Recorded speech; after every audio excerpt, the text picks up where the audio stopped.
1 litre में 1 sachet आपने ये शामिल करना है।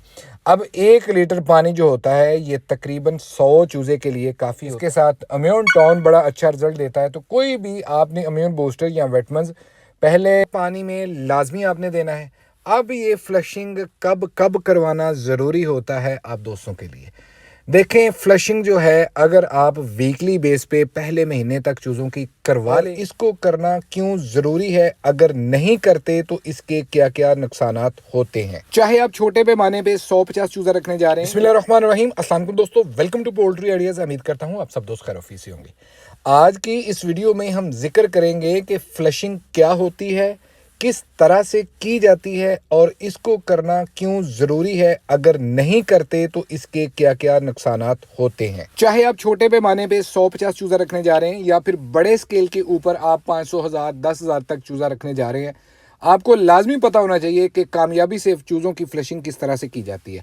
अक्सर दोस्त अहबाब यहाँ पे गलती कर बैठते हैं जिसका खुमियाजा उनको अर्ली एज मोर्टेलिटी की सूरत में भुगतना पड़ता है। वीडियो को शुरू करने से पहले प्लीज़ अगर आपने अभी तक हमारा चैनल सब्सक्राइब नहीं किया तो यहाँ से उसको सब्सक्राइब कर लें, क्योंकि इसी तरह की इंफॉर्मेटिव वीडियो आने वाले दिनों में आपको डिटेल से हमारे चैनल के ऊपर मिलेंगी। फ्लशिंग करवाना क्यों ज़रूरी है पहले ये समझ लें। जब चूज़ा अंडों से निकलता है तो चूज़े के पेट के अंदर अंडे की यॉक मौजूद होती है। ये यॉक चूज़े की पहली खुराक होती है।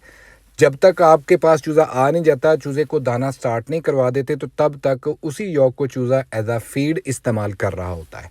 अब चूज़े के पेट से उस यॉक को साफ़ करना बहुत ज़रूरी होता है। अगर आप बग़ैर फ्लशिंग करवाए चूज़े को पहली फीड दे देते हैं तो नुकसान ये होता है कि जो यॉक होती है वो लेसदार मादा होती है चूज़े के पेट में।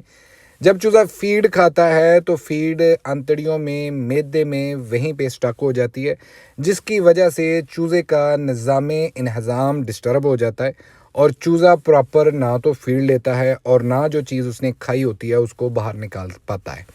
नुकसान की सूरत में चूज़ा जब बेट करता है तो आपने अक्सर नोट किया होगा कि सम टाइम चूज़े के पीछे बीटें चिपक जाती हैं। ये इसी की निशानी होती है जब अगर चूज़े को सही तरह से फ्लशिंग ना करवाई जाए। दूसरा नुकसान इसका ये होता है कि अगर खुदा न खास्ता आपने फ्लशिंग करवाई ही नहीं है तो चूज़ा जो है वो 3 से 4 दिन के बाद आपने अक्सर देखा होगा कि मरना शुरू हो जाता है। उसकी भी वजह सबसे बड़ी जो होती है ये यॉक का डिज़ोल्व ना करवाना होता है। फ्लशिंग जो है ये कैसे करवाई जाती है और कब कब करवाना ज़रूरी होता है ये समझ लें। पहले दिन के चूज़े को फ्लशिंग लाजमी करवाई जाती है और कब करवाई जाती है ये ज़रा ध्यान से आपने समझना है। अगर यहाँ पे आप गलती कर गए तो बेशक आपने फ्लशिंग की भी हुई हो तब भी आपको नुकसान हो सकता है। आपको इस बात का लाजम इल्म होना चाहिए कि आपके चूज़े का जो हैच है ये कितनी देर पहले का निकला हुआ है। 10 घंटे पहले, 5 घंटे पहले, इस बात का लाजम आपको इल्म हो। अब जिस भी भाई साहब से आप चूज़ा खरीद रहे हैं उनसे लाजमी पूछ लीजिएगा कि चूज़े का हैज कितनी देर होगी हुई है निकले हुए। अब फ्लशिंग कब करवाई जाती है ये बात ध्यान से समझना। अक्सर दोस्त यहाँ पे ही गलती करते हैं। आपने चूज़े को अगर सर्दियाँ चल रही हैं तो कम से कम 24 घंटे ना तो कोई खुराक देनी है ना तो कोई पानी देना है। चूज़े का जस्ट टेम्परेचर पूरा करके चूज़े को अपने फार्म पे छोड़ देना है। अब 24 घंटे से मुराद ये नहीं है कि आपके फार्म पे आगे 24 घंटे आपने इंतज़ार करना है। 24 घंटे से मुराद है कि जिस हैचरी से चूज़े का हैच कंप्लीट हुआ है वहाँ से 24 घंटे काउंट करना शुरू करने हैं। अगर हैचरी में ही हैच कंप्लीट हुए हुए 10 घंटे गुजर गए हैं तो आपने मज़ीद 14 घंटे इंतज़ार करना है। आपके पास अगर हैच निकल रहा है तो फिर उसका आपको बखूबी इल्म होगा कि अब मेरा हैच जो है ये अगर आज निकला है तो कल इसी टाइम आपने दोबारा इसकी फ्लशिंग करवानी है। लेकिन उससे पहले चूज़े का टेम्परेचर आपने लाजमी पूरा करना है। ये ऑर्गेनिक वे है। अगर आप एंटीबायोटिक या फ्लशर से करवाने जा रहे हैं, बड़े पैमाने पे अक्सर फार्मर हजरात कराते हैं, तो मैं छोटे पैमाने पे जो लोग हैं उनको ये मशवरा नहीं देता। अगर आप बेस्ट नतीजा लेना चाहते हैं तो आपने ऑर्गेनिक जो वे होता है उसी से ही आपने फ्लशिंग करवानी है। अब फ्लशिंग कैसे करते हैं? आपने अक्सर देखा होगा गुड़ वाला पानी, मीठा पानी ये रिकमेंड किया जाता है फ्लशिंग के लिए, जिससे पेट जो है वो अच्छी तरह से साफ़ हो जाता है। बट मैं अपने तजर्बे की बुनियाद पे आप दोस्तों को बता रहा हूँ कि आपने अगर अच्छा रिज़ल्ट लेना है तो सबसे बेस्ट जो हल है वो नमकोल है। ORS आपको बआसानी बाज़ार से मिल जाएगा। 1 लीटर में 1 साशे आपने ये शामिल करना है। अब 1 लीटर पानी जो होता है ये तकरीबन 100 चूज़े के लिए काफ़ी होता है। अगर आपके पास 500 चूज़ा है तो ये 5 पैकेट 5 लीटर पानी में आपने महलूल बना के चूज़े को देने हैं।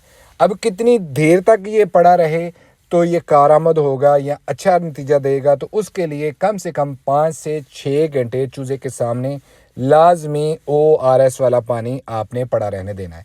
कितनी मकदार में वो मैंने पहले बता दिया है। इस बात को मेक श्योर कर लें कि आपके चूज़ों ने पानी अच्छी तरह से पी लिया है। उसकी सबसे बड़ी निशानी ये होगी कि फ्लोर के ऊपर आप देखेंगे कि आपके चूज़ों को पेचेस लग गए हैं और वो मामूल से ज़्यादा, जब से उनकी बर्थ हुई है, ज़्यादा बीटिंग करना स्टार्ट हो गए हैं या फिर पतला पानी आना शुरू हो गया है। तो इसका मतलब ये होगा कि आपके चूज़े की फ्लशिंग हो चुकी हुई है। ये होगी पहली फ्लशिंग जो आपने लाजमी करनी है। अब जब फ्लशिंग हो जाए उसके बाद आपने चूज़ों को फीड और पानी या पानी में क्या चीज़ शामिल करके देनी है वो समझ लें। फ्लशिंग करवाने के 1 घंटा बाद आप चूज़ों को फीड ऑफर कर सकते हैं। उसके साथ आप कोई अच्छा विटामिन जैसे एडिक हो सकता है, विटासोल सुपर आ जाता है आजकल मार्केट में, इसी तरह के मिलते जुलते और भी आपको विटामिन्स मिल जाएंगे या इम्यून बूस्टर मिल जाएंगे जिनमें लेदोविट स्ट्रॉन्ग बड़ा अच्छा रिजल्ट देता है। इसके साथ इम्यून टॉन बड़ा अच्छा रिजल्ट देता है। तो कोई भी आपने इम्यून बूस्टर या विटामिन्स पहले पानी में लाजमी आपने देना है। अब ये फ्लशिंग कब कब करवाना ज़रूरी होता है आप दोस्तों के लिए देखें। फ्लशिंग जो है अगर आप वीकली बेस पे पहले महीने तक चूज़ों की करवा लेंगे तो आपको एक बीमारी होती है जो पहले महीने या सवा महीने तक चूज़ों को लगती है, वो होती है गंबोरो। उससे बहुत हद तक आप महफूज रहेंगे अगर आप हर हफ्ते चूज़ों की फ्लशिंग करवाएंगे। नेक्स्ट हमारी जितनी भी वीडियोस आ रही हैं वो इसी टॉपिक के ऊपर आ रही हैं कि एक दिन के चूज़े से लेके अंडों पे मुकम्मल तैयार होने तक चूज़ों की देखभाल कैसे करनी है, चूज़ों को वैक्सीन कौन सी करवानी है, चूज़ों को फीड कौन सी देनी है, चूज़ों को टेम्परेचर कैसा देना है। मुकम्मल सीरीज़ शुरू होने जा रही है। अभी तक अगर आपने चैनल सब्सक्राइब नहीं किया तो याद से सब्सक्राइब कर लें ताकि ये सारी इन्फॉर्मेटिव वीडियो आप दोस्तों को बर वक्त मिलती रहे। उम्मीद करता हूँ ये वीडियो आपको पसंद आई होगी। अपना और अपने प्यारों का बहुत सारा ख्याल रखिएगा। अल्लाह पाक आपका हामी नासिर। अल्लाह हाफिज़।